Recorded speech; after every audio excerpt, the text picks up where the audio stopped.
following is a presentation of Jacob Sports. If you own a company and you're not producing a podcast, you're missing out. The public consumes messaging when they're ready. Join the professional podcast network of companies and let Jacob Media Partners put you in the podcast arena. Come to our professional studio or we'll come to your place of business and professionally produce your company podcast. Call Jacob Media right now at 267-261-3428. 267-261-3428. Welcome back, everyone, to the National High School Wrestling Show. Our special guest this evening is Jeff Zannetti of Wrestler's Mindset. If you're in the wrestling world, if you're on Instagram, if you're in Facebook, you know this man's face and you know what he is all about. Jeff, thanks so much for coming on the show tonight. Really appreciate it. Henry, thanks for having me.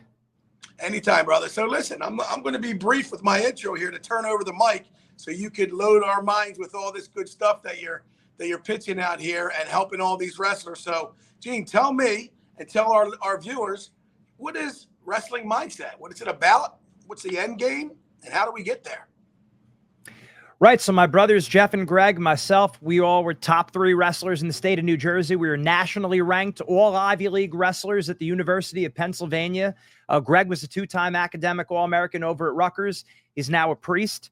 He still wrestles over at Rutgers. He was ranked as high as 6th in the country. So our whole life was really geared towards being the best we possibly could, maximize our potential in wrestling, in school, our future career, our spirituality.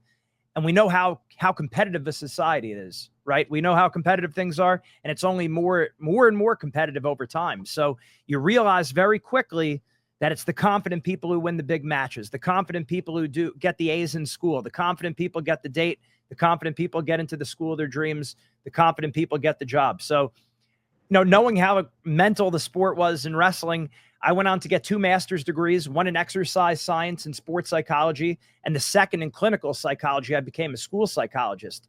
So I started working with athletes back in 2008. And now at this point in time, we have the #1 wrestling-specific sports psychology company anywhere in the world. So it's made by wrestlers, for wrestlers, carried out by wrestlers. And we've worked with other sports too, but wrestling's our bread and butter, of course. We've worked with the U.S. Olympic teams, both men and women. We've worked with about 1/3 of the Division I teams. We've worked with our Division II team, St. Cloud State, multiple-time national champions since we've been working with them, and literally athletes from ages 6 years old right through professional UFC fighters, MMA fighters, about 24 of them.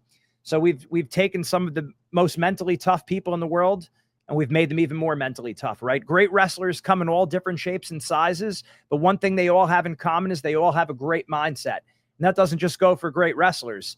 My goal, our entire mission with what we do is using wrestling as a vehicle to build better people, to build virtue, to build mental skills, not only on the mat, but in school and in their entire life. And at this point in time, at this particular point in 2025, every serious wrestler needs to be working on their mindset, no question. You look at the top 3 teams at the NCAA tournament this past year, Penn State, Iowa, Cornell. All 3 of them have one main thing in common. They all brought their mindset coach with them to the NCAA tournament last year. So if Cale Sanderson knows it's important, if Tom Brands knows it's important, if Mike Gray knows it's important, it doesn't take a rocket scientist, right? You need to don't get creative, don't get flashy, just copy what the best people are doing. And I always say, the Soviets, they're about 30 years ahead of us. They've been working with mental training since, even before the 1970s. I have literature of them talking about this even back, in the early 1920s. Wow. So this is serious business. I mean, these wrestlers are breaking their backs physically. Everything they're doing, conditioning, strength training, technique. And then when you look at Kerry Colot's website, he says it's 95% mental. 95%. So we're talking about, this is one of the greatest American wrestlers of all time. Clearly, he's a physical specimen on the mat. He had great technique, but he's saying it's 95% mental. And then when you look at the best guys, and even, a lot of the wrestlers, you're saying, what percentage are they training physically and mentally? A lot of wrestlers, I know how it was when I was competing, 95% to 100% physical training. And we wonder why we struggle with the same kind of mental blocks. People losing to guys they should beat. They're underperforming. They're not wrestling with that killer instinct. They're not pulling the trigger. They're wrestling too cautious, too conservative, too hesitant. These kids, they're a lot of wrestlers are burning out. Some of them are too emotional on the mat. They can't control their emotions once they get scored on or their opponent takes a cheap shot, does something dirty. A lot of these wrestlers are throwing up before they go out there to wrestle. You know, they don't have that. Like I said, they don't have that killer instinct. They don't have that eye of the tiger that they might in practice. They get their head filled with all kinds of different things. I mean, I have wrestlers reaching out all the time on Instagram, parents on email saying to me, my kids are, my kid wants to quit the sport. They're not enjoying it anymore. These kids are saying that they're afraid of letting down their parents, their coaches. They're filling their heads too much with records, rankings, seedings, predictions, all the stuff that's outside of their control. And we have to reframe them, right? If you're getting the job done, if you could beat a guy in practice, if you could beat a guy in the off season, if you could beat a guy, at your club or at a camp, there's no reason you can't beat him in a match other than you're a mental midget. You're running some kind of negative mental pattern. So we need to do three things. We need to, one, identify the negative mental pattern.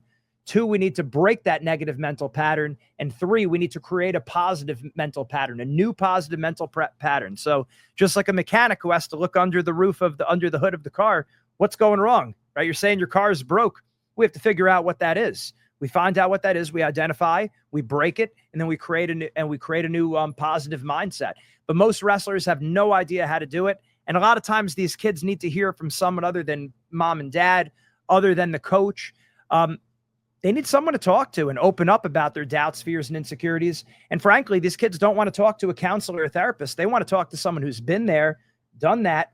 They know wrestling. They've cut weight. They've gone through the grind of the long season. They know what it's like, because if you haven't wrestled before, you don't know exactly what it is. I haven't done this sport. So, Gene, I want to back you up real quick.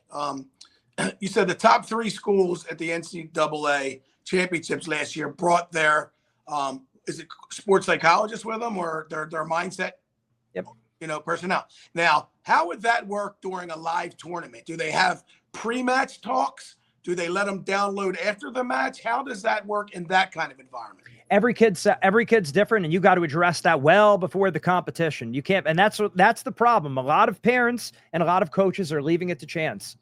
That's not okay. You don't leave your technique to chance, or your strength training, your conditioning, your nutrition, your rest and recovery. It's laughable to leave that to chance. But most people are just kind of winging it on match day. And you're wondering why the consistency is up and down. There's no consistency. These kids are so inconsistent, it's consistent.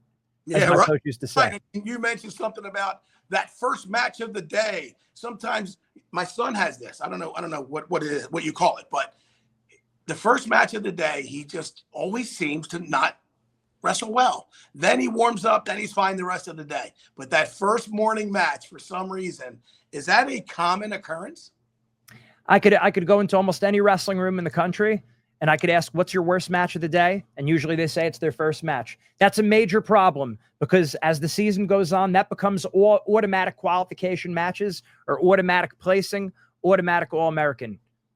So it's a really big deal. And a lot of times what's happening with these wrestlers is they're not getting their motor running before they step out on the mat. They change what they're doing in practice. So if your kid's a practice room wrestler, you have to see, what are they doing in practice? What are they telling themselves in practice? Usually before they go live, every kid, and this is what the kids will say, they wrestle 6 days a week. Okay, what do you normally do before you go live? You drill. Right. And are you taking it really serious? Are you yes, you're taking it serious, but usually they're laughing, they're joking around with their friends. Okay. Right. So 6 days a week, your pattern is this. You're taking it serious, but you're having fun. You drill, you go live. You drill, you go live. You drill, you go live. Take an educated guess what you should do before you go live in a match.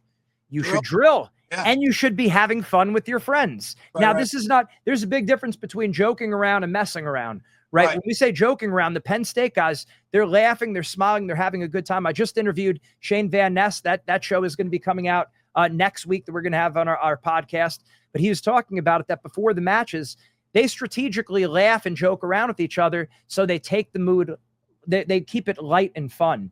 Right. And you have to drill before the match, because it's not just the mind. It always works together. It's the mind and the body. And if you're running a pattern over and over in practice and you're performing well, you'd be foolish not to run that same exact pattern before a match. So you need to. They're their head a little bit about, oh, this guy's ranked here, he's this or he's that. The mental games that happen, they almost psych themselves out of where they should be mentally, right? Yeah, it's one of the worst things you could do. You have to stay away from what we call the hype, the fan mentality, right? If you have to choose, you're either a wrestler or you're a spectator. You can't be both. If you're a wrestler, if you're a wrestler, you have to throw out records, rankings, predictions, the storylines. Forget about seeds. Seeds are for the birds. Okay. You need to focus on what you could control. And that's your effort, your attitude, and your aggressiveness. That's what you control. So if you're a parent coming to me, or if you're a coach coming to me and saying, what should I be doing for my kid right now? What could I do for my kid right now? All right.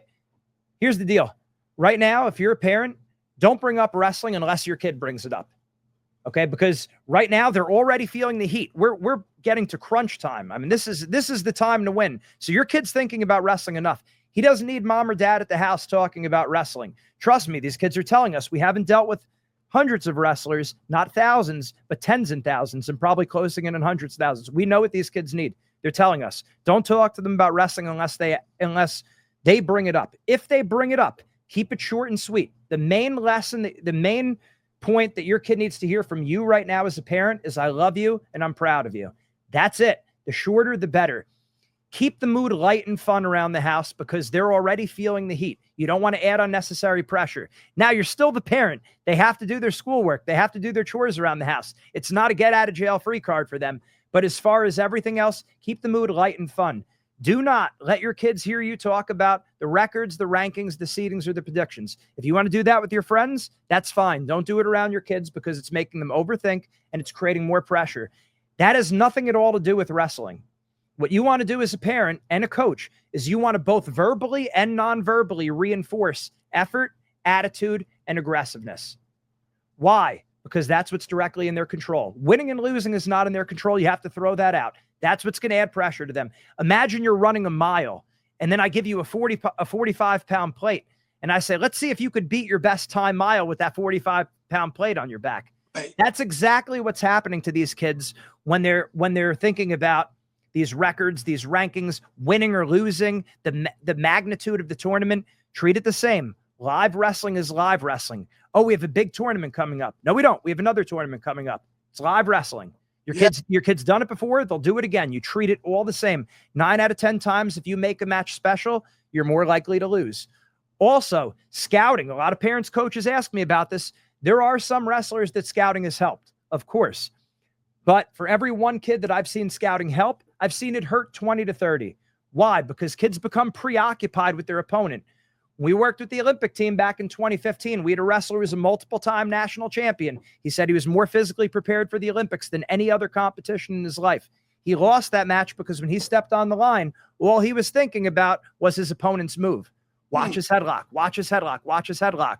Sure enough, the match ends, and he did not get to his offense. And he said if he had one regret, if there was one thing he could do different for the Olympics, it wasn't more strength training, it wasn't more technique, it was his focus. And in my mind, that's such a simple mindset shift that he could have made. And that's a shame because you don't get that opportunity back. So you want to make sure that you cross your T's, you dot your I's, you do everything you possibly could to reach your goals. And if you're neglecting mindset, it's hard to take you serious at this stage of the game in 2025. So Gene, I know everybody's different, but what's the fastest you've seen results? And sometimes guys take a year or more for this to sink in, or what have you experienced? Well, that's exactly why we have our 30-day mindset transformation. So we do have our weekly program that wrestlers they're working with their mindset coach every single week. But some people need a change right now, right? So we created that 30 days transformation for situations just like this, where we have the postseason coming up, or NHSCA, or Fargo, or Super 32. When these events are coming up, these kids need to pull it together really quickly. So there we have them work with our absolute best mindset coaches, and it could happen fast. The great thing about mindset, we've all heard of the concept of a breakthrough. Another way to look at it is an aha moment. You've had it, I've had it, and it's like when you're looking at an optical illusion when you're a kid. Once you could see it, you can't unsee it. It's impossible to unsee it. And by the way, I should add this, that's impossible for the body. Even if you hit puberty, you don't wake up one day and bench press 400 pounds. You have to build up your body to bench press 400 pounds, if that ever is going to happen.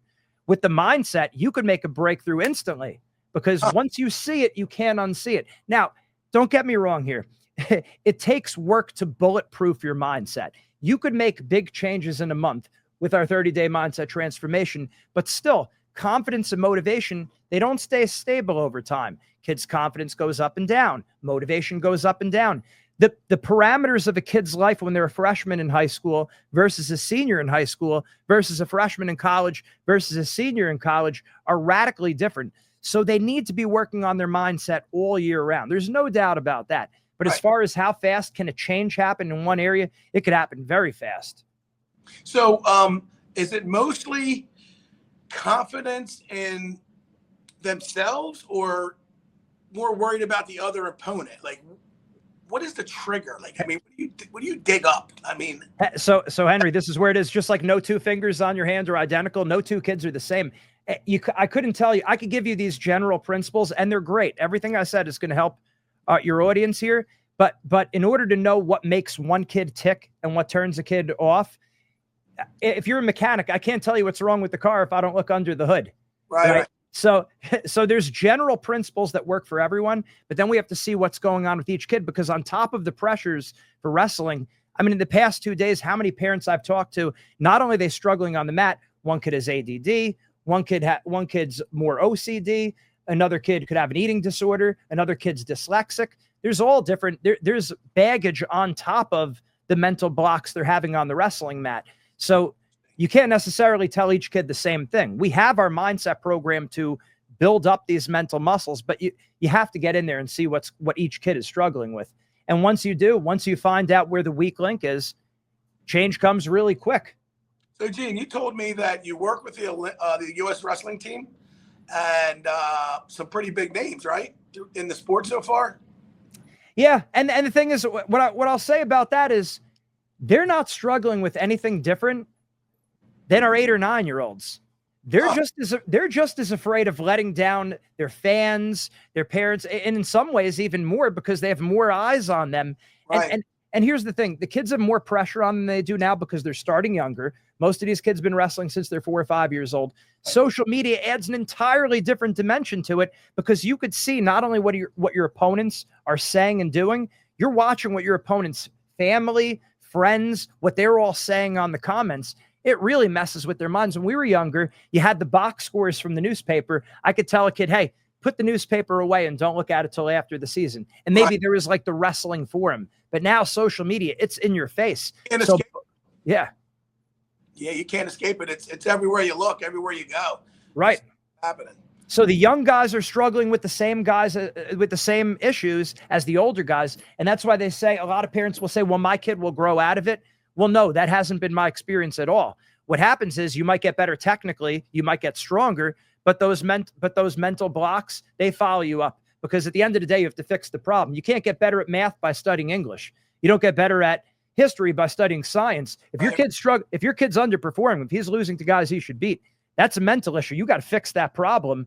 Otherwise, your kid's getting better, but you're still driving the car in second gear. You got 5 gears. Yeah, you're getting a faster car, but you're still in second gear. So what?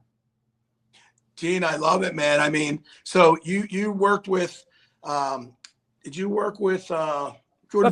If you look at our website, we have Vito on there, Yanni, John Poznansky, Bo Bartlett. We were working with Shane Van Ness back when he was in high school, winning national championships over at Blair Academy.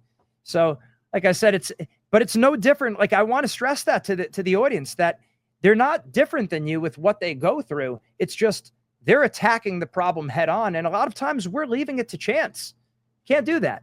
Hey, Gene, there was, I'm 55 and I graduated in 88. There wasn't this. This is another tool for your toolbox, your arsenal. And we didn't have this opportunity when I was a kid. Nobody talked about their emotions. Everyone was just, all right, bottle it up and go use it as fuel. But there's a lot of kids that need an outlet and to decompress. And I feel like my son has done a session or two with you guys. He loves it because he gets to talk to somebody he gets to hear a voice that's not me. He gets to talk about things that he probably would never say to me. So firsthand, I know the value of what you bring to the table. So how would somebody watching you right now reach out and find you? email us, mindset@wrestlingmindset.com. Our website's wrestlingmindset.com. Get a hold of us because, like I said, especially for that 30-day mindset transformation, we only have a few coaches that do that. There's only a few slots left for that. Of course, everyone else, we're still very much happy to help you. You need to do this. And we've created, my goal was to make mindset training available to all wrestlers. So we have programs that span all across the board. Okay, so if you want the creme de la creme, you want the very best, we have our 30-day mindset transformation. We also have our one-on-one individual coaching, and we also have group coaching that people could jump on where they get 3 video calls a week with 3 group calls. So we have options for everyone. The key thing is don't leave your mindset to chance, because the very best aren't leaving their mindset to chance. There was a period in time when strength training was not as mainstream. Now it's laughable to think of not strength training if you're an athlete. In a few years from now, it's going to be the same exact thing with mindset. The revolution has already begun with that. You don't want to fall behind your competition.